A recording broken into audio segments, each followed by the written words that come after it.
출구 없는 극단 정치, 여기서 문을 열겠습니다. 구교용의 정치비상구 시작합니다. 안녕하십니까, 구교용입니다. 오늘 오후 2시부터 헌법재판소 대심판정에서 피청구인 윤석열의 탄핵심판 마지막 변론 기일이 열리고 있습니다. 이번 기일에는 시간 제한 없는 피청구인 윤석열의 최후 변론 내용과 발언 시간에 관심이 쏠리고 있는데요. 잠시 후 발언 전문이 국민들 앞에 공개될 예정입니다. 화요일 탄핵전국 함께 이야기 나눌 두 분을 소개합니다. 장윤선 정치전문기자, 한겨레21 김한 기자 나오셨습니다. 네, 안녕하십니까. 안녕하세요. 아니 정말로 대선은 대선인 게 제가 어제 지상파 방송에 네. 그 동료 기자랑 만나서 밥을 먹었는데 그 얘기 자연스럽게 나온 게 그 대선 기획팀을 꾸려가지고 이미 파견된 인원들이 있다고 하더라고요. 예. 그래서 지금 각사의 시사 작가 구하기가 너무 어렵다. 아, 시사 작가 구하기가. 왜냐하면 예. 이미 다 그리고 또 아무래도 이게 파면이 거의 사실상 예정된 상황이어서 방송 환경이 다시 또 좋아진다. 그래서 없어졌던 프로그램이 다시 부활할 가능성이 있다. 야, 그래서 그렇군요. 각사마다 시사 작가님들 모시느라고 아니 장난 작가도 아닙니다. 작가니거니와 장윤선 선배 정도 되면은 아마도 이제 방송사에서도 그렇죠. 저 입도 선매를 하려는 움직임, 네. 김한 기자도 마찬가지일 거고 네. 그런 움직임이 조금씩 있을 것 같은데 저희 이제는. 저희 취재 편의점 광고 좀 한번 하고 왔어요. 너무 안 돼가지고 괴로워요 지금. 네. 무슨 말씀이십니까? 네. 저희도 뭐 팀 개편을 지금 준비 중에 있고 어쨌든 대선 아, 모드로 그렇군요. 넘어가는 거죠. 네. 그러니까 뭐 다들 이제 준비를 하고 있는 거고 사실상 이제 파면 결정이 난 이후에 바로 60일 안에 선거를 치러야 되기 때문에 그러니까요. 예, 네. 준비들을 지금 들어가고 있는 상황이죠. 아니 통상적으로 이제 대선 하게 되면 후보들이 공보방 이런 걸 만들잖아요. 그렇죠. 네. 요즘 봤더니 뭐 오카방이 유행이라면서요? 오픈 카톡방 만들어서 그러니까, 네. 이제 하고 뭐 아, 기사도 그럼 올리고 오카방이라고 오카방이라고 오빠방 아니고 오카방. 네. 그러니까 네. 오픈 카톡방. 아. 네. 그래서 오픈 뭐, 카카오톡 네. 채팅방. 네. 네. 여러 아니 개, 그 여러 방이 개. 여러 개가 있는데 내가 그게 오카방인 줄을 몰랐네. 들어가 있으면서도. 몸을 풀고 계신 분들이 있죠. 그러니까요. 네. 불펜 피칭을 다들 시작을 하신 거죠. 이제 곧 등판해야 되니까. 그러니까 결국은 지도부에서 국민의힘 같은 경우에도 직접 이런저런 얘기를 못 하다 보니까 그 후보들 스스로가 자영업을 해야 되는 오카방이 열리는 뭐 이런 상황 아니겠습니까? 그런 지금? 것 같습니다. 네. 제일 먼저 연 사람이 이준석 대표 같은데요. 그렇죠. 예, 아, 그 그렇죠. 오카방을? 예, 예, 네. 예. 그래서 거기는 개혁신당 방이 아예 이준석 대표, 이준석 의원의 무슨 캠프 네. 방으로 바뀐 것 같아요. 그러니까요. 그런 분위기 속인데 어쨌든 간에 오늘은 헌재에서 마지막 변론길이 열리고 있는 상황이고 오늘 그 조간신문에도 재밌는 보도들이 참 많았는데 저 개인적으로 한겨레신문 이 보도가 리드부터 재밌었어요. 제가 좀 소개를 좀 해드리면 네. 여인영 전 방첩사령관이 윤석열 대통령과 만찬 뒤 여러 차례 만취했던 상황이 수행 부관 진술을 통해 드러났다. 네. 뭐 예상됐던 거긴 한데. 네. 그러니까 이분이 술을 잘 드신대요. 대부분 이제 군 장성들이 술을 잘 먹습니다. 왜냐하면 여전히 군이 좀 폐쇄적이고 회식 문화가 네. 여전히 유지가 되고 계급에 따라서 정신 바짝 차리고 안 취하고 먹기 때문에 대부분 술을 잘 먹는데 이분이 여기까지 갔으면 방첩사령관까지 갔으면 뭐 음주에 있어서는 나도 먹을 만큼 먹는다 이렇게 생각할 거고 네. 수행원도 그렇게 이제 진술을 했어요. 술을 굉장히 잘 드시는 맞아요. 편이다라고 네. 했는데 이 관저만 갔다 오면 취했다는 거 아닙니까? 그래서 뭐 차에서 그냥 바로 잠들거나 이랬다는데 근데 저희가 취재하면서 들었던 말도 오후부터 시작해서 만취했다더라. 근데 오후부터 시작해서. 네, 근데 네. 그런 얘기들을 사실 카더라로 다 그런다더라 이러고 많은 건데 야. 지금 국면은 제가 어디서도 이제 기사로도 쓰고 방송에서도 말했는데 이 정권의 본질 중에 두 가지가 음주와 무속이다. 네, 그래서 이 음주를 뺄 수 없다. 왜냐하면 그게 김용현 국방장관 공소장에도 보면 그거 나오는 거 아닙니까? 불러다가 여인형이랑 만나서 해야 되다. 뭐 그냥 입말로 해버리면 네. 형님 계엄은 그래도 안 됩니다. 형님 지금 이게 계엄이 됩니까? 나도 그러니까 김용현이 이렇게 말했다는 거 아닙니까? 나도 그렇게 생각했는데 대통령 뜻이 안 그래. 야 관저 가서 소주 한 잔 먹자. 이렇게 얘기했다는 거 아닙니까? 그 공소장에 소주나 한 잔 하자가 나와요. 나와, 실제로 표현이. 예.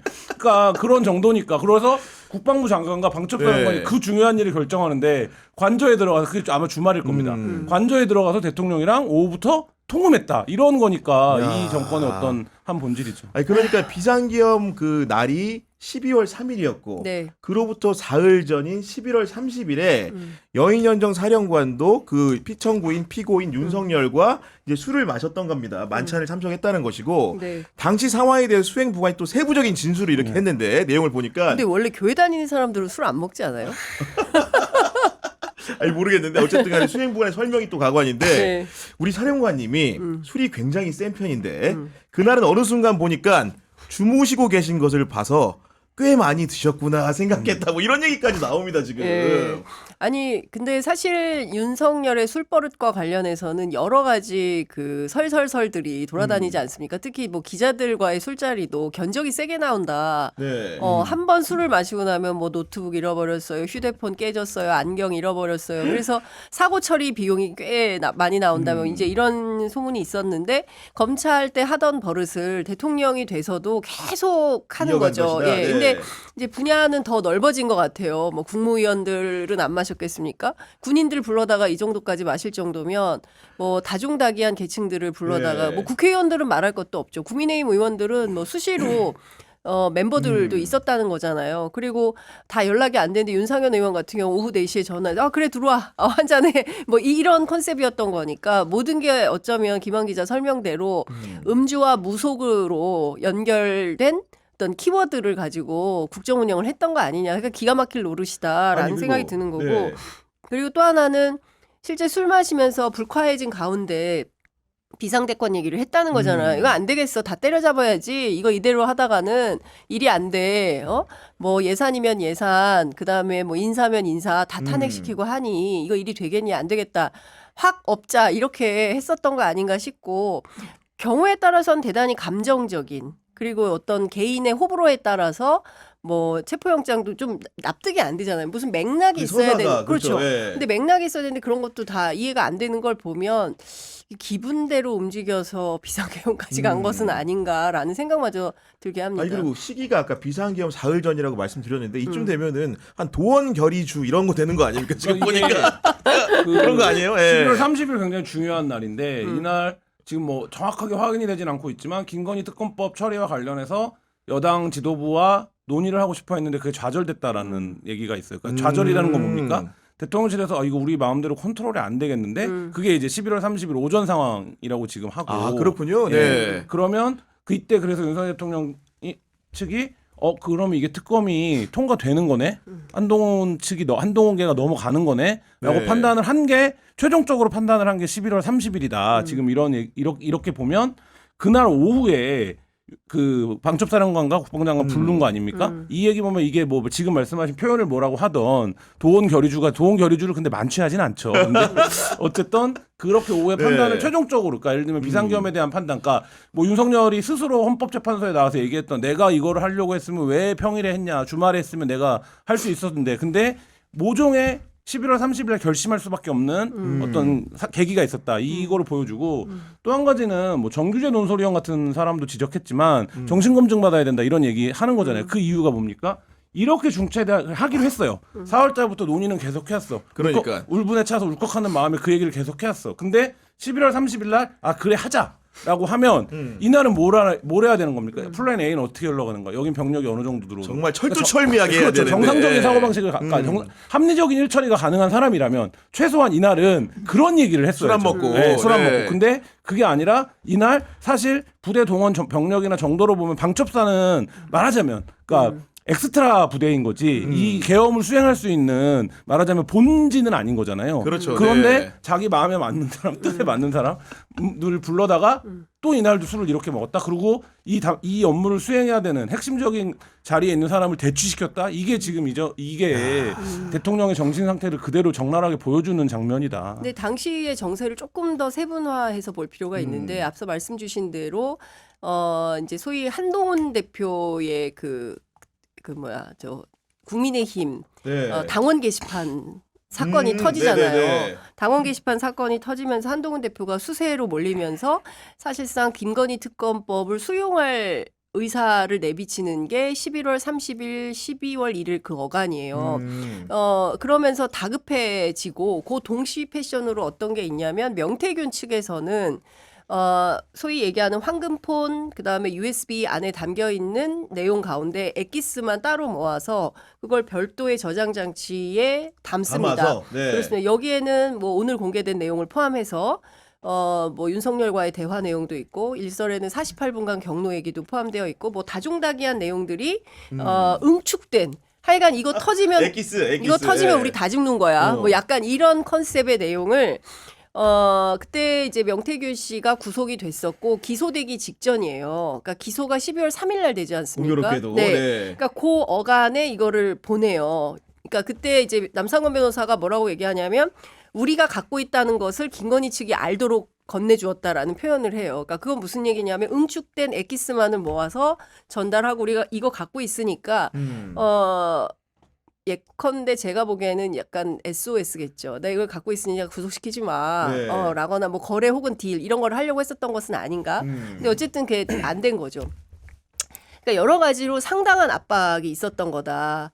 그런 차원에서 12월 3일 날 어쩌면 이거 지금 하지 않으면 안 되겠다라는 판단 속에서 급하게 한 우발적인 것도 있을 수 있다. 물론 네. 이제 앞으로 뭐 검찰 수사 과정을 통해서 왜 12월 3일 그렇죠. 네. 10시 20분 어간에 이렇게 비상계엄을 선포했는지에 대해서 조금 더 촘촘하게 따져봐야 되겠지만 지금까지 드러난 사실관계만 종합해 본다 하더라도 겁을 먹은 것 같기도 하고 네. 그리고 명태균의 황금폰에서 터져나올 이슈를 생각하면 이거는 김건희 특검으로 자동빵으로 가겠구나. 그럼 이걸 막기 위해서 뭐라도 해야 방법이, 되니까 네. 확 계엄을 해버린 거 아닌가 이런 생각이 드는 겁니다. 아니 그 군 장성들과의 술자리가 여인영정 사령관의 수행 부관 얘기만 있다면 이건 작은 점인데 실제로 다른 그 사령관들의 부관들도 네. 비슷한 취지의 진술을 했다고 합니다. 네. 보니까 이제 이진우 전 수방사령관 이분의 수행 부관이 기억하기를 이것도 2023년 겨울까지 올라가는데 그때 한남동 공관촌을 갔다는 거예요. 당시에 갔는데 멤버가 곽종근 전 특전사령관 그리고 손식 전 지상작전사령관이라는 건데 이 수행부관이 이제 만찬 이후에 한남초 인근에서 이진우 전 사령관을 태우러 갔을 거 아닙니까? 네. 만찬이 끝났으니까 곽종근 전 사령관도 카니발에 탔는데 곽종근 전 사령관이 내리자마자 토를 했다고 합니다. 진술에. 얼마나 먹인 거야 도대체. 그러니까 이게 사실 대통령이 이렇게 사령관급 인사들을 여럿을 불러서 술을 먹는 일이 아마 제 생각에는 50화국 정도 이후에는 없었을 자기 거예요. 군인 출신이니까. 네. 네. 근데 이 수행부관들도 대통령 관저에 들어가는 날은 정확하게 기억할 수밖에 없죠. 왜냐하면 이게 흔한 일이 아니에요. 그렇죠. 어쩌다 한 번이니까. 네. 그러니까 뭐 대통령 임기 중에 한 번 있으면 한 번 있을까 말까한 일이기 때문에 이 수행부관들의 기억이 상당히 구체적이고 그날 그럼 굉장히 긴장했겠죠. 왜냐하면 그러니까, 네. 관저로 들어가는 날인데. 그러니까 그리고 사실 뭐 검문이라든지 뭐 사전에 우리가 알잖아요. 대통령이 참석하는 행사만 해도 의전이 그렇게 요란스러운데 예를 들면 대통령과 술을 먹어야 되면 이 얼마나 요란스럽게 이거를 맞습니다. 네, 네. 그렇죠. 그 검색을 할 거예요. 그러니까 그런 상황인데 그러니까 아까 제가 말씀드렸던 것처럼 정신 바짝 차리고 먹는 거죠. 일단. 근데 나오면 이제 긴장이 풀리면 사람인지라 어쩔 수 없이 우에 그냥 되는 거지, 그러니까. 그렇게 되는 건데 아, 그러니까 이게 너무 근데, 리얼하다. 네, 저도 여러- 많이 해본 티가 났나요? 보니까. 여러 가지가 겹쳐 있죠. 왜 뭐가 겹쳐 있냐? 네. 그 23년 여름 무렵부터 대통령의 군부대 방문이 부쩍 잦아지죠. 그리고 골프를 치기 시작하죠. 군 골프장 가서. 네. 군 골프장 가서 골프 치면 필연적으로 누가 의전을 하는 겁니까? 당연히 네, 네, 그 높으신 부대 분들 장성들이 그 하겠죠. 부대 장성들이 네. 하는 거죠. 그래서 이 장성들과의 접촉도를 굉장히 높이고 휴가를 갔을 때 기억하시겠지만 나는 군인들과 있으면 마음이 편하다.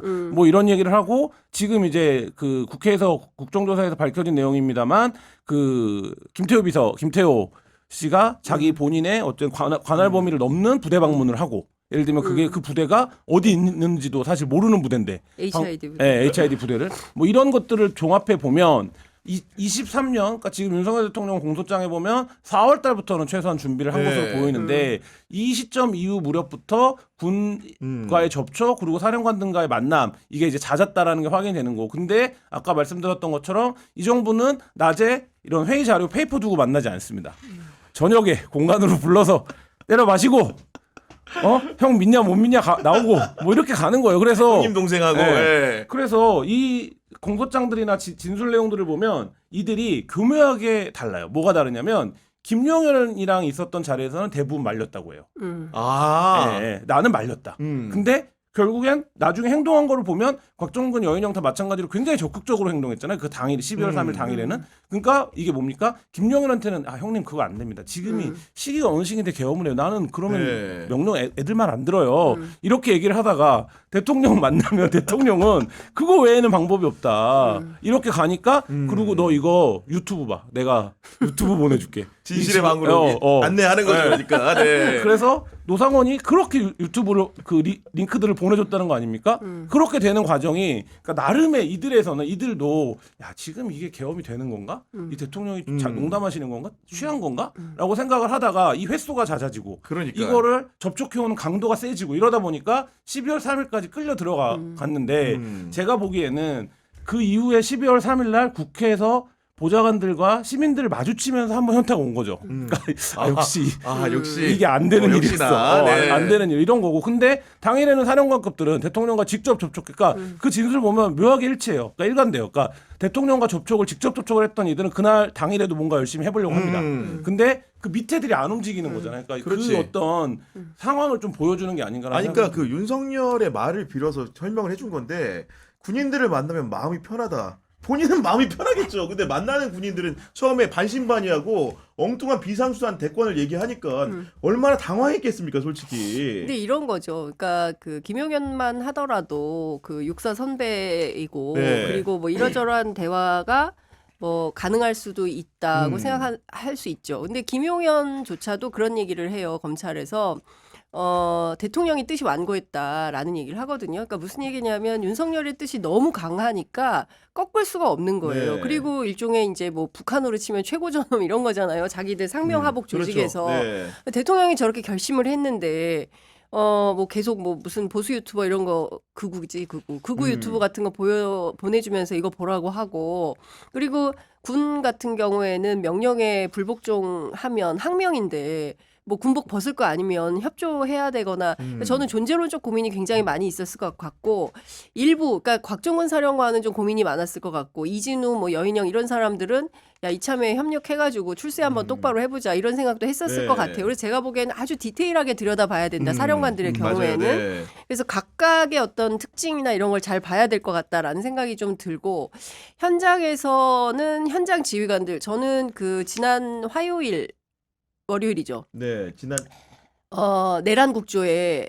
나왔던 음. 그 저 실무자급 이를테면 뭐 수사단장 뭐 이런 대령급들. 대령급들의 네. 그 진술을 보면 이런 사람들이 정말 그러니까 사실대로 다 얘기를 하고 있잖아요. 어떤 지시를 받았고 맞아요. 어떻게 네. 거부를 했고 여과 없이. 네. 예, 그러니까 뭐 본인들이 기소되거나 이런 게 아니기 때문에 수사 중이거나 이런 게 아니라 참고인 신분으로 그날 있었던 일들에 대해서 여과 없이 진술을 하고 있으니까 그냥 뭐 다 나오지 않습니까? 근데 그걸 보면 반대하고 대통령의 지시가 뭐였다는 걸 분명히 얘기를 하는 거잖아요. 그런 걸 보면 윤석열의 뜻과 의지는 상당히 강했고 사령관급들은 어떻게든 그 거역하지 않으면서 현장 지시를 이행하려고 했었는데 현장 지휘관들의 판단은 전혀 달랐기 때문에 이행이 불가했던 거다. 근데 그에 그러니까요. 앞서서 늘 얘기하지만 현장에 너무 많은 시민들이 빠르게 달려와 있었고 언론인들도 마찬가지고 국회의원들도 그렇고 그러니까 이건 도저히 뭐 무슨 그 곽종근식으로 테이저 건을 쏴서라도 공포탄을 쏴서라도 뭐 전기를 끊어서라도 해결할 수 있는 방법이 아니었기 때문에 그때부터는 윤석열의 명을 거역할 수밖에 없었던 거 아닌가. 그래서 막판에 조지호 같은 사람은 그런 얘기를 듣지 않습니까? 덕분에 빨리 끝났어. 그러니까 네. 그리고 윤석열이 홍장원 차장한테 했던 얘기를 주목할 필요가 있는데 국정원의 수건 사업을 들어주겠다라고 먼저 얘기를 하잖아요. 그러니까 예를 들면 대공수사권 부활시켜줄게. 근데 방첩사도 수방사도 다 수건 사업들이 있을 겁니다. 해결하지 못한 어떤 사업들. 그러니까 이 수사 통해서 밝혀져야 되는 내용인데 우리가 이제 술 얘기를 해서 술 먹고 형님 동생이라고 얘기했지만 분명히 윤이 그런 약속을 했을 겁니다. 그러니까 왜냐하면 우리가 공적인 뭐 직업 특성상 공적인 술자리도 많이 가고 술자리에서 어떤 맞아요. 대화를 했는지 취재도 해보고 네. 보면 반신반의하는 태도를 보이면 지시하거나 명령하는 사람들은 반드시 그 얘기를 해줄 수밖에 당근을 없습니다. 줍니다. 네, 당근을 네. 줄 수밖에 없어요. 그러니까 사실 이들이 움직이는 논리에서 수방사의 논리에서 그게 굉장히 어떤 중요한 거, 방첩사의 논리에서 굉장히 중요한 어떤 것들을 긁어줬을 때, 야 이게 나도 그래. 근데 대통령이 결심했고 우리가 이거를 해야 뭐 예를 들면 우리가 원하는 그거를 할 수 있어라고 했을 때 말씀하신 대로 저는 그거보다 더 큰 동기는 본인의 출세욕이라고 봅니다만 네. 어쨌든 이 조직을 통솔하고 움직여야 되는 거기 때문에 그렇게 아마 약속이 지금 보면 우리가 그냥 넘어가 버렸지만 윤석열 대통령이 국정원의 대공수사권 부활을 약속하고 직권남용입니까 아닙니까? 그 직권남용이죠. 예. 그러니까 사실 이 직권남용들이 다 있을 거라는 거예요. 그러니까 이게 다 따져봐야 예. 되는 거죠. 아니, 그러니까 비상계엄을 선포하는 그 순간 이 나라는 자기 거라고 생각했겠죠. 그러니까 그것은 저는 어찌 보자면 후보 시절에 손바닥에 왕자 쓰고 나왔던 것하고 오버랩이 되는 거고 어쩌면 이 사람은 아주 오래전부터 뭐 육사가 쓰면 내가 계엄을 했을 것이다라고 그러니까, 얘기했던 네. 검찰총장 시절 또는 뭐 중앙지검장 시절부터 어쨌든 그러니까 본인만의 어떤 윤석열 월드에서 살고 싶겠다라는 생각을 가진 거 아닌가 싶고 어쩌면 권력을 그러니까 대통령이 되고 나서 차근차근히 그런 준비를 했는데 생각보다 치밀한 사람은 아닌 거죠. 술을 너무 좋아하고 격하고 아무 때나 경로하고 정말로. 기분대로 네. 감정대로 말이야 벌컥하고 이러면서 이제 본인의 캐릭터나 이런 게 잘 드러난 계엄이 아니었나. 아니 그러니까 그 말씀대로 결국은 윤석열의 캐릭터라는 거는 술과 화로 대표가 되는데 아까 그렇죠. 술 얘기를 한 것이고 실제로 화가 드러난 부분도 있다고 합니다. 어떤 거냐면은 네. 그 합참의 그 지휘본부에 보면은 지휘통제실에 결심지원실이라는 데가 있잖아요. 거기에 보면은 국회에서 이제 그 계엄을 해제 의결한 다음에 세 사람이 모였다는 거 아니겠습니까? 그 대통령이 왔고 김용현 전 국방부 장관이 왔고 그다음 박한수 전 계엄 사령관, 육군 참모총장 이 세 분이 모인 건데 박한수의 진술을 통해서 당일 그 비통했던 상황이 이제 재현이 된 겁니다. 어떻게 얘기했냐? 그 박한수 전 사령관의 진술이 이렇습니다. 장관님이 현 상황에 대해서 간단히 설명을 드렸고 그 후 긴 침묵이 있었다. 정막이 감돌았다. 대통령이 화가 나셨나 하는 생각이 들 정도였다. 이런 얘기를 한 겁니다. 그날 이렇게 완곡하게 표현했지만 네. 우리 성미를 알기 때문에 그렇죠. 그냥 지나진 않았겠죠. 근데 보니까 네. 근데 그 합참점실에서 어떤 통화가 이루어졌고 어떤 추가적인 지시가 있었는지가 여전히 공백으로 남아 있는 부분이에요. 맞아요. 사실 네. 이 박한수 전 계엄사령관의 진술도 부분적인 사실이 있겠지만 이렇지는 않았을 거고 합참점실에서 어떤 행위들을 했는지도 밝혀져야 되는 부분인데 맞아요. 네. 그냥 약간 뭐 재미삼아 얘기하자면 윤석열이라고 하는 인간에게 침묵은 가장 극한적인 감정. 나가 뜨면 안 되거든요. 극한적인 감정 표현인 거죠. 그러니까 그러니까, 네. 정말 우리가 뭐 그 책에서 읽는 할 말을 잃었다, 말을 잃었다 이런 거잖아요. 근데 이분이 별명이 59분맨 아닙니까? 1시간 회의하면 59분 얘기한다는 거 아니에요? 네. 근데 이런 분이 저기 들어와서 셋밖에 없는데요. 자기가 어쨌든 제일 현 상황에서 신뢰하는 셋밖에 그렇죠. 네. 둘을 앉혀놓고 말을 못했다라는 거는 이분 입장에서는 이게 이제 그 최고조의 감정. 그러니까 더 보태면 그 상황 묘사가 어떻게 돼 있냐. 윤석열 그 본인은 두꺼운 법령집을 가져오라고 해가지고 이것저것 봤다는 거면 실제로 어떤 의도를 가지고 봤는지는 아직 밝혀지지 않았던 거고 그 박한수의 묘사가 여기서 재밌어요. 김용현 전 장관에 대해서 약간 웅크리고 있었다.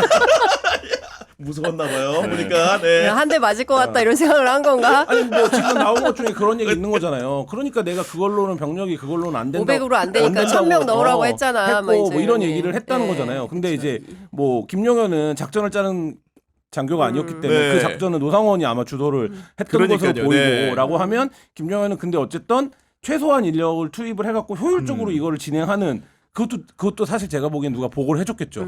그렇게 할 수 있다. 그러니까 사회 혼란을 최소화하면서 근데 네. 사실 이제 그게 안 되니까 윤은 김용현보다도 작전에 대한 개념이 없는 사람 아닙니까?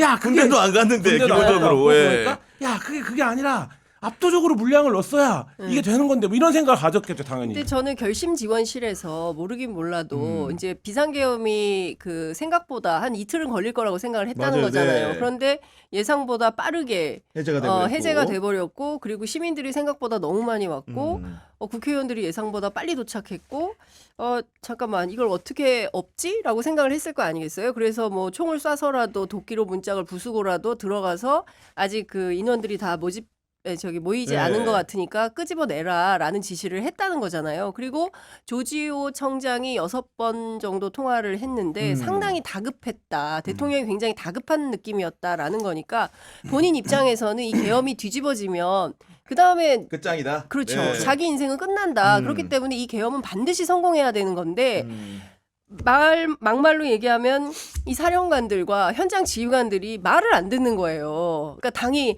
말이 많네 이런 것처럼 현장 지휘관들이 내가 시키면 똑바로 임무를 말이 다 수행해야 많아 되는데 보니까, 네. 말이 다 많아. 왜 이렇게 말이 많은 거야? 시키면 시키는 대로 하지. 2차, 3차 계엄할 수 있으니까 들어가서 끄집어내. 총을 쏴서라도 끄집어내라고 하는데 현장 지휘관 그러면 큰일 납니다. 유혈사태 납니다. 안 네. 됩니다라고 막은 거잖아요. 그러니까 곽종근이 먼저 그냥 철수해라고 한 거고 본인은 철수하라고 시켰다고 하지만 그 누구도 철수 명령을 받은 그러니까, 사람이 네. 없잖아요. 그러니까 중요한 것은 윤석열은 결심지원실에서 야 이거 여참 한번 더 해야 될 수도 있으니까 법령집도 찾아보고 법률적으로 혹시 어긋남이 있는 게 뭐 맞아요, 피해갈 수 있는 네. 거는 뭐가 있는지를 찾아본 거죠. 거부권 행사할 수 있는지도 봤을 거고 아마도. 그렇죠. 네. 그러니까 평생 법으로 먹고 산 사람이기 때문에 이제 갖다 놓고 본 건데 퇴로가 없다. 그러니까 긴 침묵이 이어지고 뭐 이런 거 아닌가라는 저도- 생각이 드는 겁니다. 저도 그 장 기자님 설명대로 생각하는데, 그러니까 계엄 해제 의결이 됐다라는 보고를 받았고, 그럼 계엄 해제 의결 뒤에 바로 또 계엄을 선포할 수 있는 건가? 그렇죠. 뭐 이런 내용을 봤을 그랬겠죠. 것 같아요. 네. 그러니까 그런 상식적으로. 내용을 본 거고, 네. 그러니까 여기서 헌법을 보면서 내가 대한민국의 헌법을 위반했고 이러진 않았을 거잖아요. 그렇죠. 네, 그러니까 제대로 위반했네. 네, 보니까. 그러진 않았을 테니까 그 형법집을 보면서 이 계엄 해제 의결 효력이 어떻게 되는 거고, 그럼 내가 여기서 2차 계엄을 또 다시 새로운 계엄을 선포할 수 있는 건가? 이런 거를 본 거고, 그러면 병력을 동원할 수 있는가? 이런 검토들이 이루어졌을 그러니까 새벽 1시 16분부터 44분까지 있었다고 맞아요. 하는 거잖아요. 네. 그러니까 그날 12월 4일 01시 01분에 계엄 해제 결의안이 통과가 되고 그다음에 01시 04분부터 5분 40초 동안 암전이 있었고 네. 그리고 나서 국회안은 이거 빨리 해제 결의안이 통과됐으니까 계엄군들한테 철수하라고 국회 사무처 직원들이 방방곡곡 다니면서 그렇겠죠. 네. 어나운스를 하고 있었고 그리고 국민의힘 의원들은 일부는 들어오고 일부는 바깥에서 있었던 거고 네. 윤석열은 당시에 결심지원실로 가가지고 국회 상황이 엉망진창이니 이걸 정돈해서 한 번 더 빠르게 뭔가 조치를 해볼 수 있지 않을까. 해야겠다. 네. 예. 그랬는데 상황은 전혀 협조할 수가 없고 오히려 이제 네. 퇴각할 생각을 아니 하고 있었던 한마디로 거죠. 이렇게 어떻게 보면 긴장감이 고도로 있어야 되는 일인데 사후적으로 복귀를 하더라도 웃긴 일들이 너무 투성이야. 이런 상황인데 저희가 나는 네. 웅크리고 있었다가 제일 웃기다. 취재하면서 있었던, 그때는 웃지 못했던 얘기 하나 해드릴까요? 어떤 거에 헬기가 들어오는데 그 헬기가 선에 계속 돕니다. 맞아. 서울에 못 들어오고. 상공을 네. 근데 그 당시에 당직을 쓰는 수방사 대령이 이 헬기가 왜 들어오는지를 모르고 있었어요. 그래서 계속 무전을 넣습니다. 너 여기 왜 오는 거니? 왜 들어왔냐? 예. 그러니까 이유를 말하면 우리가 넣어줄게. 왜냐하면 넣어주는 게 그 사람의 일이에요. 근데 여기서 이유를 안 말합니다. 그러니까 이 사람은 최소한 이유는 들어야 넣어줄 거잖아요. 아니, 그러니까, 네. 비행 금지 상공에. 그러니까 헬기가 투입되는데. 투입되는데. 그래서 여기서 십몇 분이 지체가 됩니다. 그래서 헬기는 돌고. 그 사이에 우리 국민들이나 국회의원들이 국회 안으로 거죠. 들어왔던 거였고. 네. 그러면 최소한 그 당일 당직을 쓰는 대령급에게 오늘 밤에 이런 일이 벌어질 거야.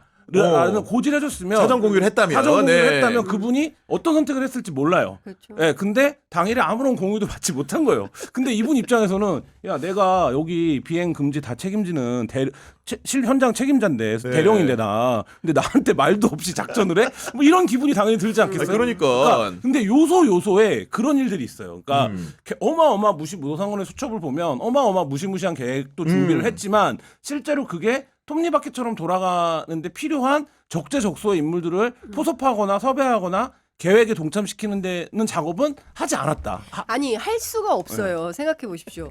당일 저도 이제 국회 대로 앞에 있었는데 그러니까요. 네. 헬기가 진짜 이만큼 떴었어요. 그래서 저 군용 헬기가 다 어디로 가는 거야. 막 이제 있다가 천천히 이제 국회 운동장 쪽으로 가는 거가 보였고 그 다음에 이제 장갑차들이 막 무슨 돼지고기집 옆으로 해서 막 들어오고 있었고, 정말 지금 생각해도 암담한 상황이에요. 그런데 시민들은 막 쏟아져 나오고, 뭐 여기 찍어주세요, 저기 찍어주세요, 빨리 방송해주세요, 시민들이 모이게 해주세요. 거의 무슨 정말 80년 광주도 이랬을까라는 네. 생각이 들 정도의 공포가 있었어요. 그리고 야 이러다가 정말 헬기에서 뭐 조준 사격 같은 거 할 수 있잖아요. 그랬을 때 여기 누군가가 죽게 되면 그때부터는 어떻게 되는 건가 정말 별별 생각을 다 하고 네. 저는 국회에 월담을 해서 로텐더홀로 들어갔었는데 그러니까 그 밤에 많은 현장의 군인들이 그러니까 이런 거죠. 뭐 날씨가 갑자기 눈이 오고 그래가지고 뭐 기상 상황이 악화되고 그리고 뭐 헬기를 허락이 네. 늦어지고 뭐 여러 가지 있고 그다음에 이제 수방사 요원들이 이제 들어오는 과정에서 이거 좀 이상하다 해서 중간에 뭐 자기네들 너무 배고프다고 편의점에 들러서 뭐 라면 먹고 가야 된다라고 하면서 시간을 끌고 네. 그다음에 이제 707 특임단 같은 경우에도 현장에 들어와서 보니까 이거 도대체가 사람이 많아서 도무지 여기에서 뭐 테이저건이라도 쏘면 큰일 나겠다 싶으니까 다시 우회해서 4층까지 올라갔다가 다시 지하로 내려와서 일단 전원은 한번 끊어보고 네. 뭐 별의별 일들이 다 있었던 거잖아요. 그러니까 너무 많은 사람들과 비밀 약속을 해야만 성공할 수 있는 계엄이에요. 그러니까요. 21세기 네. 계엄이라는 게. 그런데 그게 이를테면 정말 그 굉장히 뭐 좀 그러니까 좀 이렇게 어려운 나라 같으면 그게 그러니까요. 가능하지만 대한민국처럼 이렇게 정보가 아니, 실시간으로 그러니까요. 유통이 되고 국민들의 어떤 학력이 이렇게 높은 OECD 11대 경제대국에서 선진국인 국가에서 비상계엄을 한다고 하니까 특히 MZ세대 군인들이 어처구니가 없는 거예요. 그러니까 나중에 계엄군들이 시민들 향해서 허리 굽혀서 인사하고 죄송하다고 하고 빠지는 거 아니겠습니까? 그러니까요. 네. 이러니 저러니 해도 386들이 기른 MZ세대가 민주주의 훈련이 뼛속까지 되어 있는 겁니다. 그러니까 이거는 도저히 용납할 수가 없다라는 판단을 한 거예요. 제가 재미있는 얘기가 있었는데 최민희 의원 딸은 20대고 김현 의원 딸은 30대라는 거예요. 아, 그래요? 예. 20대인 최민희 의원 딸은 엄마 안 죽어. 우리 MZ세대들은 그 말도 안 되는 부당한 명령하면 안 들어. 군인들이 엄마한테 총 안 쏠 거야. 안 죽어. 이런 얘기를 했고. 아예 낙관적으로. 네. 예. 그리고 이제 김현 의원 30대. 딸은 30대인데 엄마 민주주의자답게 국회에서 죽어. 그랬다는 거예요. 아니, 그러니까 말 그대로 21세기에 네. 18세기 뭐 그것도 아니고 15세기 한 중세 시대 정도에 나 하던 법한 네. 일들을 벌이면서 계엄을 시도했던 건데 결국은 여기에 대해서 국민의힘 지도부가 계속 이렇게 따라주고 수능하고 사후에도 반성하지 않는 게 문제 같아요. 그런 부분인데 요즘 유행하는 말 쌍권이라는 말은 아시죠? 알죠. 네. 쌍권은 누구 얘기하는 겁니까? 권영세 네. 원성동이요. 네, 근데 쌍권보다 그 위에 쌍전이 있다는 말이 돈다는데 그 얘기 들어보셨어요? 뭐 상전이에요? 네, 상전이 있는 건데 그건 쌍전인 건데 아니 그러니까 전한길 네. 그다음에 이제 그 누구지 정광훈. 전광훈 두 전광훈 사람 두 사람이, 얘기를 하는 거잖아요. 네. 그러니까 광화문과 여의도를 이끌고 아우르며, 있는 네. 아우르며 전국을 무대로 5대 음. 거점 도시에서 이제 집회를 이제 일으키고 있는 그런 그러니까요. 예. 극우 집단인 건데 음. 저는 국민의힘이 이런 겁니다. 최근에 발표된 갤럽 여론조사를 야, 보면 많이 빠졌어요. 굉장히 네. 많이 빠졌어요. 그리고 심각한 수준으로 빠졌습니다. 그래서 그런지 어제부터 뭐 태세 전환을 해가지고 3.1절 네. 집회에 지도부는 참여하지 않겠다. 뭐 이제 이런 선언을 하는데 그런다고 해서 국민들이 지난 여름에 한 일을 지난 겨울에 한 일을 잊지 않죠. 그렇기 때문에 저는 이번 대선에서 국민의힘은 정말 참여하는 마음으로 무공천해라. 무슨 자격으로 후보를 내느냐. 저는 그런 생각합니다. 아니 지역구에서 벌적 사유를 제공했으니까. 그렇죠. 네. 예, 그렇지 않습니까? 그러면 책임지는 차원에서 무공천하는 게 맞지. 어떻게 여기에 다시 또 우리를 뽑아주십시오라고 무슨 지금 그리고 하는 태도가 앞서 말씀하신 대로 쌍전에게 눈치 보고 그 사람들한테 가가지고 조아리고 집회 나가서 마이크 잡고 비상계엄을 옹호하고 윤석열이 뭘 잘못했냐라고 반문하고 오히려 집회에 나오는 시민들을 향해서 문제 있다고 지적을 하고 네. 이런 사람들을 우리가 용인할 수는 없잖아요. 다른 거 다 떠나서 119 법원 폭동을 일으키는 폭도들하고 우리가 함께 살 상황을 수는 보고, 없는 거 네. 아니겠습니까? 근데 그 부분에 대해서도 엄호하고 뭐 뒤를 봐주는 이런 행태를 보이는 국민의힘에 대해서 국민들이 특히 중도의 시민들이 용서할 수 있을까요? 아니, 그러니까 갤럽 여론조사 자세히 지표를 보면은 결국 응답자별 성향 분류를 하잖아요. 보수, 중도, 진보라는데 중도 응답자들이 지지난주의 경우에는 국민의힘 지지를 한다는 응답이 32%에 달했는데 그 지난주에는 22%로 10%포인트나 빠진 겁니다, 이게. 저는 그러니까 예를 들면 그때 이제 왜 이렇게 국민의힘이 높게 나와 왜 탄핵에 대해서 여론이 이렇게 빠르게 꺼지고 있는 것 같지라는 얘기들을 할 때 그러니까 이 대답을 하기 위해서 준비된 사람들의 활동이 굉장히 활성화돼 있던 시기에 여론조사가 있었던 거잖아요. 근데 그 시기에 나오는 숫자 버블에 국민의힘이 스탠스를 잘못 찾기 시작한 취해버려서? 거죠. 네, 스탠스를 네. 잘못 찾기 시작한 거고 제가 40대인데 제 주변에 저 뭐 40대 서울 살고 너 특정한 직업이니까 네가 만나는 사람들 다 그런 사람들 아니야 이렇게 말할 수 있지만 네. 애 키우다 보면 그렇게 만날 수가 없어요. 그러면 이 정도 이슈가 되면 어디 자리에 가면 그 얘기를 하거든요. 저는 탄핵에 찬성한다는 사람 제 연령대에서 한 번도 못 봤습니다.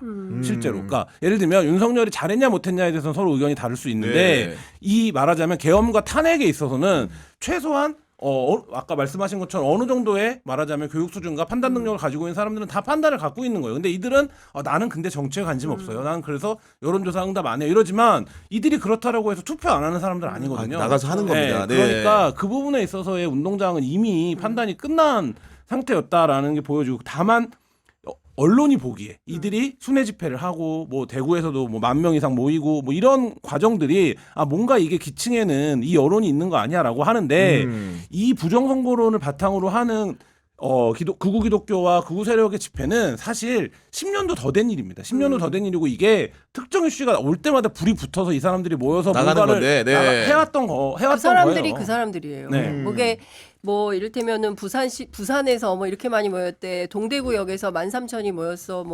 5만 명이 넘었죠. 부산에서 13,000이고 그리고 또 광주에서 그렇게 많이 모였대. 대전에서 많이 모였대. 이걸 다 합쳐가지고 10만, 20만 이게 아니라 같은 사람들이 지역을 옮겨 다니면서 네. 똑같은 집회를 하고 그러니까 있는 대표적인 거예요. 게 예를 들어서 일본 대사관 앞에서 그 위안부 문제를 네, 제기하고 네. 있는 집회가 집회 신고를 못해서 이제 장소를 맞아요. 옮겼잖아요. 네. 그거를 수요 못하게 집회가. 현장에서 제일 세게 혐오 발언을 지속적으로 했던 분이라고 해야 됩니까? 사람이라고 해야 됩니까? 새끼라고 해야 되는지 모르겠지만 베이비. 누구냐면 이번에 서부지법에 들어간 사랑제일교회 특임 전도사예요.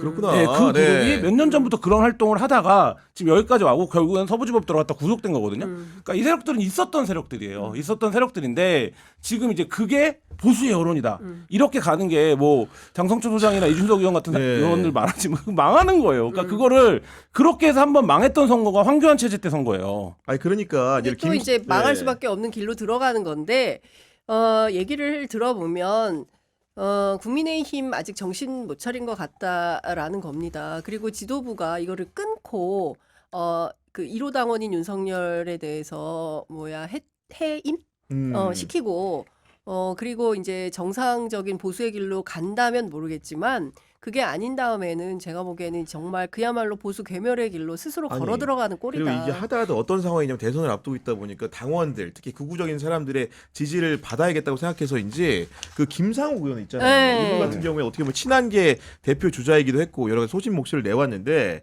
이분이 이제 광주에서 극우 단체들이 집회도 하고 하니까 거기에 대해서 반성도 하고 5.18 무역과 참배를 했는데 뭐 친한계 의원들 단톡방이 있는 모양이죠. 네. 일부가 나가라고 했다는 거 아닙니까 지금? 그러니까 제가 그 국회의원이 누군지도 얘기를 듣고 참 기가 막혔는데 아, 평소에 진짜, 상당히 예. 상식적이고 합리적이라고 평가받는 젊은 정치인인데 예. 그분이 이제 한동훈 대표에게 혹시라도 누가 될까봐 문제가 그랬다는 생길 수 건데. 있으니 당신 나가야 있어라라고 얘기를 했다는 거예요. 근데 이제 오늘 아침에 제가 김상욱 의원 그 어제 광주 갔다 온 것 때문에 인터뷰를 했는데 본인은 그래요. 한동훈 대표하고 직접 소통한 것은 아닌데 한 대표의 뜻인 걸로 안다. 그래서 왜 이런 생각을 하느냐.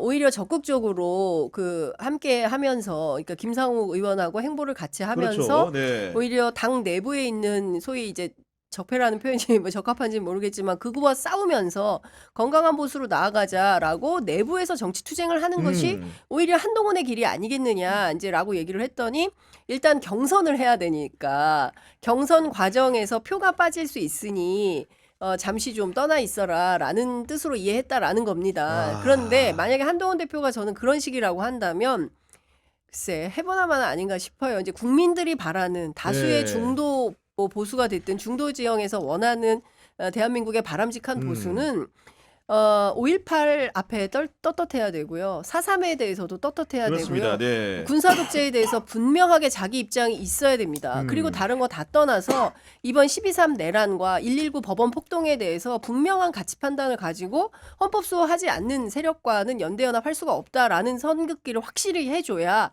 그래야 소구 가능한 보수로 거듭나는 그렇죠. 것이지 네. 그게 아니라 뭐 5.18 그 묘역에 갔다고 해서 눈치 보인다 극우한테 눈치 보이니까 당신 좀 빠져있어 이러면 건강한 보수로 나가기가 어려운 거죠. 그리고 더 보태가지고 그 김사구 의원 사례도 굉장히 충격적이었고 특히 이제 극우 진영에서 이제 신봉에 맞이하는 정보의 원천인 스카이데일리 거기 이제 보면 캡틴 코리아 그 네. 마블의 캡틴 아메리카 복장이라고 많이 등장을 하셔서 그렇게 불리는데 그 사람 구속된 거 아니에요? 이분이 지금 구속됐잖아요. 근데 이제 이분이 보니까 스카이데일리 기자와의 통화 내용들이 이제 하나하나 나오고 있는데 도저히 그 신뢰하기 어려운 식의 응답입니다. 우리가 기자를 하고 있기 때문에 더 그런데 제가 모사드의 적도 두고 CIA 쪽도 일도 하면서 바이든 당시에 일했거든요. 알고 보니 육군 병장 만기제대 이런 거 아니겠습니까 지금 보니까. 그러니까 저는 네. 이분이 이거를 막 이제 말하자면 뭐 가십성으로 접근들을 하고 있는데 저는 이분 자체도 만들어진 인물이라고 봐요. 그러니까 예를 들면 가공의 인물이다. 스카이 데일리가 자기네 정보의 신빙성을 높이기, 신뢰성을 주기 위해서 필요에 의해서 만들어진 인물이고 그러니까 이분이 하고 있는 복장 자체만 봐도 이분이 읊고 있는 이력과 전혀 매치가 안 되잖아요. 상식적으로 국제정서에 저 국제 문제 굉장히 문외한입니다만 모사드에 적을 두면서 CIA에서 이랬다는 건 무슨 얘기입니까? 뭐, 저기 몇 개야 그래요. 도대체? 내가 인민무력부에 적을 두고 국정원에서 이랬다 이런 거 아니에요? 그러니까 이게 이런 거 자체가 소구된다는 거 자체가 우리 사회에서 유통되는 가짜뉴스들이 어떻게 만들어지는가를 보여주는 근데 전형적인 성관이 정보다. 연수원에 중국인 간첩 99명이 체포돼서 오키나와 기지로 뭐 이송됐다 이런 게 핵심 기사잖아요. 근데 이분이 한 얘기가 그거에 대해서 뭐라고 했냐? 트럼프가 우리 기사 되게 마음에 들어했대요. 이러면서 트럼프가 거의 눈물을 글썽였다고 하던데라고 말을 했는데 이런 내용들이 지지자들한테 어떻게 확대 재생산이 되느냐? 트럼프가 취임하면 이런 진상이 발표될 것이다. 그런 정도가 아니라 네. 트럼프가 잠수함을 타고 와서 윤석열을 특별 면회해서 윤석열을 그 자리에서 석방하고 윤석열의 손을 들어주고 그 다음에 성관이를 CIA가 성관이 서버를 압수수색해서 부정선거를 밝혀내고 그래요? 그 정도 뭐 이렇게 가요. 네. 유튜브에서. 그러니까 그 트럼프 잠수함 이렇게 검색하면 나와요. 그러니까 그런 얘기들을 해요. 그래서 심지어 저희 어머니는 유튜브를 안 보는 사람인데 데이터 아깝다고. 근데 테레비만 뉴티비 네. 뉴스만 주로 보는데 근데 그런 70대도 그 얘기를 알더라고요. 트럼프가 그러니까 무서운 거야 네, 이게. 트럼프가 잠수함을 타고 온다는 건 무슨 말이니? 카톡방. 이렇게 물어보더라고요. 근데 네. 그런 정도예요. 근데 이게 그러니까 참 답답한 아니, 이게 아니 제가- 근데 이런 네. 거예요. 저는 이제 두 가지인데 하나는 이 캡틴 아메리카 입고 다니는 사람은 예컨대 감옥에 가 있지만 자신의 어떤 정신 건강의 이슈를 가지고 뭐 중간에 이제 예, 뭐 형의 감면을 예, 받거나 보석이나 네. 현감면의 사유를 만들려고 하는 거 아닌가라는 생각이 좀 들고 그리고 이 뿌리가 되는 게 이제 한국의 그 KC팩이라고 있잖아요. 맞아요. 예, 네. 한국 보수주의 연합이라는 건데 애니첸이라고 그 하와이에 살면서 이제 뭐 돈이 많은 재력가인데 한국의 그러니까요. 네. 보수 그다음에 이제 미국에 있는 CPEC들하고 연결이 돼가지고 일종의 세계 네트워크를 통해서 극우여 준동하라 뭐 이런 캠페인을 하려고 하고 최근에 문화일보 기사를 보니까 이 사람들이 트럼프 측을 만나가지고 이 얘기를 했다는 거잖아. 부정선거를 트럼프가 언급하게 좀 해줘라. 한국의 부정선거에 대해서. 그러니까 이런 식으로 이제 활동을 적극적으로 하는 거고 이게 미국 의회에서도 문제가 좀 되는 거고 그런 것 같습니다. 근데 너무 상식적이지 않죠. 그러니까요. 말도 안 되는 아니 근데 거고. 그런 내용들이 이제 말씀하신 대로 우리 김한 기자님의 어머님도 접할 정도로 굉장히 만연하게 퍼진다는 거고 저는 이제 기자다 보니까 이 표현이 웃겼는데 그러니까 트럼프가 취임하면 발표한다 그랬잖아요. 네. 뒤에 말이 뭔지 아십니까? 엠바고가 풀리면은 반격이 시작된대. 트럼프 취임한 지가 언젠데. 아니 너무 웃긴 거야 이게. 엠바고가 아직도 있어? 트황이라고 부르잖아요. 트황. 트황이라 트황이 윤카를 네. 구해줄 거다. 정말로 심각한 말도 안 되는 상황입니다. 걸 하고 이쯤에서 있습니다. 좀 분위기를 식히기 위해서 광고 하나 전하고 오도록 하겠습니다. 대한민국 최초 비절개 모발이 식병원 모션 의원을 소개합니다. 비절개 무삭발 방식을 최초로 개발해 티나지 않는 모발이식, 절개하지 않아 빠른 회복이 가능한 병원인데요. 오늘 퇴근 후 모발이식하고 내일 출근이 가능한 곳, 거품 뺀 합리적 비용에 철저한 AS까지 이어진다고 합니다. 경향TV 시청자는 특별 할인을 해주신다고 하니까요. 강남역 10번 출구 방향 모션 의원으로 오셔서 무료로 상담 한번 받아보시기 바랍니다. 친절한 상담 02-533-5882입니다. 여기에 더해 20년 넘게 비절개 모발이식만을 해온 강남 모션 의원에서 모발이식 할인 이벤트를 진행합니다. 3월에 모발이식을 예약하는 고객께 한시적으로 파격적인 밤값 할인을 해주는 이벤트인데요. 무려 50% 할인입니다. 뿐만 아니라 이번에 모션 의원에서 새롭게 출시한 기능성 탈모 샴푸도 받을 수 있는 방법이 있다고 하는데요. 궁금하신 분은 역시 같은 번호 02-533-5882 모발 빨리로 문의하시면 자세한 내용의 확인이 가능합니다. 모션 의원이 설립된 이후 가장 큰 할인 이벤트를 하고 있다고 하니까 모발 이식에 관심 있던 분들에게는 더할 나위 없이 좋은 기회가 될 것입니다. 오늘 모발 이식 받고 내일 출근 가능한 비절개 모발 이식 담담함의 시작 모션 의원. 문의 전화는 다시 한번 02533-5882입니다. 우리 김한 기자님은 보니까 그 헤어가 많아 보이는데 많은 거죠? 지금 근데 보니까 네. 우려와 걱정 갖고 있죠. 네. 그래요? 네. 저 듬성듬성해지는 것 같아서. 네. 저 같은 경우에도 이제 네. 그 미용실 갔더니 제가 왁스를 바르고 이제 머리 자르고 갔더니 그 이제 끈적임이 있으니까 그 아마도 이제 전날 제가 바르고 잤다고 생각을 하셨나 봐요. 아침에 이제 일찍 갔다 보니까 그랬는데 그러면서 이제 미용실 원장이 하는 얘기가 머리 더 빠져요 그렇다고 저한테. 그러니까 이렇게 바르고 제품을 바르고 그냥 잘 경우에는 그런 얘기를 해주시더라고요. 저는 모션 의원만 들으면 김종대 의원이 생각이 나가지고. 그러니까요. 박주민 의원도 굉장히 성공적이더라고요. 그러니까요. 네. 박주민 의원이 여기 가서 했었어야 됐어요. 거기는 절개 방식으로 해가지고 엄청 아팠다고. 그리고 저희가 이제 김종대 의원님이 옮겨가지고 방송 시간, 광고 시간 옮겨보자 이렇게 얘기를 드렸더니 상관없다. 이제는 많이 나왔다. 이런 판단인 것 같습니다. 보니까. 네.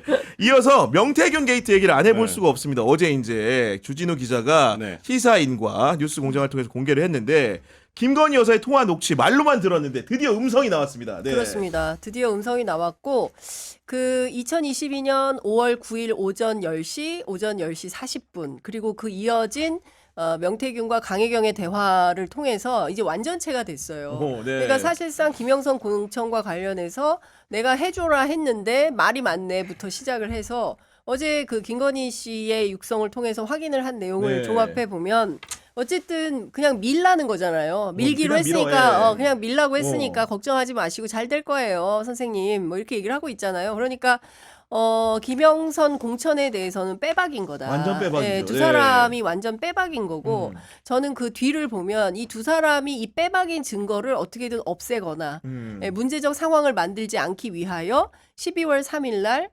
비상계엄을 확 해버린 거 아닌가라는. 그러니까 결과적으로 12월 3일 계엄의 트리거가 됐던 것은 명태균의 황금폰 또는 USB였다. 이 생각이 좀 듭니다. 우리 김한 기자는 명태균 게이트 출연 오래 했는데 드디어 나왔습니다. 육성이. 그러니까 이게 애초에 오빠 전화 왔죠? 잘 될 거예요. 라고 했던 그 녹취. 그 녹취고. 근데 그때도 비교적 상황 진술들은 지금 이제 시간까지 특정하지 못했지만 윤석열한테 먼저 전화가 왔었고 윤석열한테 나랑 전화 통화를 한 이후에 김건희가 확인 전화를 하는 과정에서 그 오빠 전화 왔죠? 잘 될 거야라는 얘기를 했고 뭐 그러고 나서 공천 확정이 됐다 이 흐름이었는데 이제 여기서 오빠가라고 표현을 안 하고 당선인 이렇게 얘기를. 명태균 얘기가 정확해. 명태균이 오빠란 말은 없다 그랬거든요. 그러니까.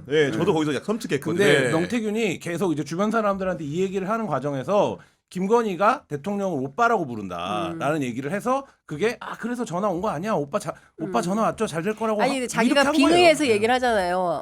오빠 우리 선생님 말이야 고생시키게 이거 대통령 자격 있어 없어? 뭐 이런 얘기도 하잖아요. 본인이 그 지인한테 당시의 상황이 어떤 건지 지 마누라한테 지 마누라한테 그 전화했다라는 거를 알려주려고 과시하려고 한 거다. 이 말을 하지 않습니까? 그 말인 거예요. 그러니까 그거에서 그 맥락적으로 맥락적으로는 같은 내용이 있는 거고, 그러니까 이거를 뒤집어 보면 5월 2일 통화까지 올라가죠. 5월 2일 5월 2일 명태균 씨가 얘기를 하잖아요. 그러니까 맞아요. 선물로 준다고 했다. 그러면 5월 2일부터 9일 사이에서 윤석열이 얘기했던 말이 많대 이 상황이 있었던 거죠. 그러니까 왜 김용선을 거기 낙하산으로 꽂아야 되냐? 거기 나가기만 하면 되는 자리인데 이게 있었던 거고 이게 그러면 누구 뜻이야? 이게 어디서 내려한 거야? 이게 이런 과정들이 이제 그러니까 어제 그 통화 육성 녹취를 때문에 제가 들었던 생각은 도대체 명태균이 뭐길래 김건희 여사가 너무 걱정하지 말아라 잘 될 거예요 이렇게 말을 해줍니까? 그렇죠. 그러니까 뭘 해줬길래? 아니 뭘 해줬냐면은 81차례 여론조사 3억 5천원치를 일단 해준 거죠. 그리고 대선 과정에서 뭐 앞으로도 굉장히 많은 내용들이 나오겠지만 모든 걸 상의하지 않습니까? 경선 특히 오늘 아침에 주진우 씨가 또 공개한 김건희 씨의 그 카톡 내용을 보면 어쨌든 야권의 대통령 후보 1위를 만들어줘야 된다. 홍 안 된다. 홍준표 안 되고, 그러니까 윤석열을 1위로 만들어야 된다. 뭐 그 걱정하지 마십시오. 여론조사 돌려보겠습니다라고 맥락이 있지 않습니까? 그런 걸 보면 메이드하는 과정에서 윤이라는 검찰총장이 이제 대통령이 되는 과정에서 명태균이라는 책사가 상당히 큰 역할을 했던 게 사실인 걸로 드러나고 그 과정에서 무수한 정치인들이 연계가 돼 있는 것이고 그것은 21년 재보궐선거를 비롯해서 22년 대통령 선거 그리고 그해 있었던 지방선거 그리고 2024년 총선에 이르기까지 상당히 많은 역할을 한 거다. 그러니까 결과적으로 김영선 공천만 떼어놓고 보면 7불사 회동까지 이어지는 전 과정이 사실상 다 나온 거나 다름이 없다라는 겁니다. 쭉, 네. 예, 그렇기 때문에 지금 김건희의 녹취록 뭐 이제 녹음 파일 그리고 이제 황금폰 그 USB에 해당하는 응축된 자료가 뭐 세간에 이제 조금 있으면 어제 제가 저 누굽니까? 네. 저- 남상은 변호사. 통화를 했더니 뭐 그거 아무것도 아닌 것 같고 이렇게 기자들 난리냐. 아 진짜로? 예, 아무것도 아닌 거 가지고. 아무것도 아닌 거 가지고 뭐 이렇게 난리냐. 앞으로 기대해라. 어마어마한 게 나온다. 폭풍일 거다. 뭐 이런 얘기를 해요. 야. 그런 걸 보면 상당히 많은 내용이 있다는 거고 주진우 기자도 오늘 앞으로 일부를 또, 예. 더 나올 게 많다라고 예고를 했습니다. 그러니까 여기에는 아마도 2024년 총선 공천 과정에서 김상민 검사를 꽂아야 돼서 김영선을 빼서 네. 어디죠? 김해 갑. 김해로. 네. 김해 갑으로 옮기는 과정에서 48분간 대판 싸웠다고 해요.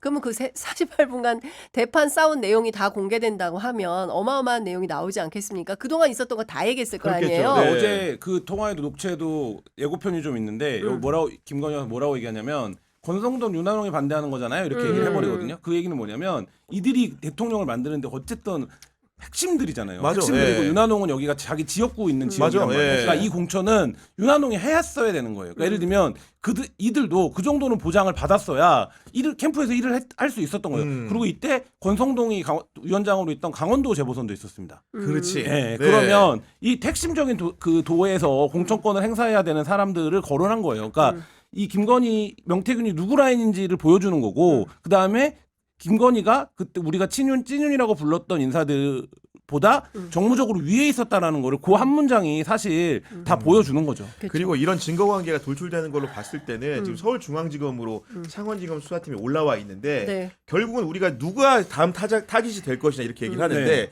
오세훈, 홍준표, 이준석 다 있지만 실제로는 김건희 여사가 수사가 가장 빠르게 진도가 나갈 수 있지 않겠습니까? 이게? 아니 네. 그래야만 하는 네. 것이죠. 왜냐하면 창원지검에서 수사를 하고 지금까지 이 뭉개인 거 아니겠습니까? 그리고 오늘 이제 한겨레 단독 보도로 나온 것처럼 창원지검 수사검사 8명이 도장 찍어서 그러니까 연서명 수사 해가지고 보고서에, 예, 이거 그 PNR 리서치 해보니까 공범 김건희 수사해야 된다라는 입장을 그렇습니다. 네. 밝힌 거지 않습니까? 이제 그럼에도 불구하고 일체 수사의 진도가 나가지 않고 한 번도 김건희 씨에 대해서 소환 조사가 없었다는 것은 검찰이 입이 10개라도 할 말이 없는 것이고 중앙지검으로 이송을 해왔으니 차제라도 당장 내일이라도 김건희 씨 불러서 소환 조사 시작을 해야 되고 이 공천 개입과 여론 조작 문제와 지난 여름에 한 모든 일들에 대해서는 다 밝히지 않으면 안 되는 단계에 네. 이르렀다. 아울러서 김건희 특검에 대해서도 국민의힘이 이 정도까지 왔으면 더 이상 거부권 행사할 것이 아니라 이제 겸허한 마음으로 털고 가자라는 차원에서 동의하시라 이런 말씀 드리고 싶습니다. 알겠습니다. 오늘 1부 순서는 여기에서 마치도록 하겠습니다. 지금까지 장윤성 기자, 김한 기자와 함께했습니다. 오늘 출연해 주셔서 두 분 너무 감사합니다. 네, 감사합니다. 감사합니다.